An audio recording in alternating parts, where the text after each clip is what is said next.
ప్రెగ్నెన్సీలో ఎక్సర్సైజెస్ అంటాం కంటే కూడా వాళ్ళు ముందు ఎట్లా ఉండేవాళ్ళు అనేది ఇప్పుడు ఆల్రెడీ ఒకళ్ళు స్విమ్మింగ్ చేసే అలవాటు ఉంది, ఆల్రెడీ వాళ్ళు జిమ్కి వెళ్ళే అలవాటు ఉన్న వాళ్ళు ప్రెగ్నెన్సీలో ఒకవేళ నేను ఇందాక చెప్పినట్టు మాయ పైకే ఉంది అండ్ గర్భసంచి ముఖద్వారం కరెక్ట్గానే ఉంది, అలా ప్రెగ్నెన్సీలో కాంప్లికేషన్స్ ఏమీ లేవు అంటే స్విమ్మింగ్కి వెళ్ళొచ్చు అండ్ వాళ్ళు జిమ్లో ఎక్సర్సైజెస్లో వెయిట్స్ ఏవైతే ఎత్తుతారో అవన్నీ కూడా చేయొచ్చు అనమాట.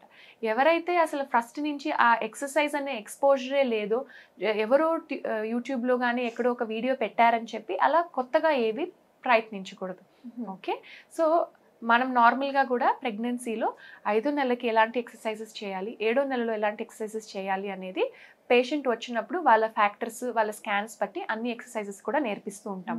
అంటే కింద కూర్చోబెడతాము, బటర్ఫ్లై ఎక్సర్సైజెస్, స్ట్రెచ్చింగ్ ఎక్సర్సైజెస్ అన్నీ కూడా చేపిస్తూ ఉంటాం వాళ్ళకి నడుము నొప్పులు అవి రాకుండా ఉండటానికి. 9వ నెల పైబడిన వాళ్ళకి గర్భసంచి ముఖద్వారం తెరుచుకోవటానికి కూడా అన్ని రకాల ఎక్సర్సైజెస్ కింద కూర్చోబెట్టి చేయించడం అవన్నీ కూడా చేయిస్తాం. కానీ ఇవన్నీ కూడా అండర్ సూపర్విజన్, అంటే ఒకళ్ళు చెప్పి అవి నేర్చుకొని చేయటం అనేది కరెక్ట్. కానీ ఒక వీడియో చూసి మనది ఏంటి మన ఓన్గా చేయటం ఒకటి, అండ్ మన బాడీ స్ట్రెంగ్త్ ఏంటి, మనం ఏమి చేయగలుగుతాము, మన వయసు ఏంటి, మన బేబీ కండిషన్ ఏంటి, అవన్నీ చూసుకోకుండా ఒకళ్ళు చేశారని మనం చేయటం కరెక్ట్ కాదు.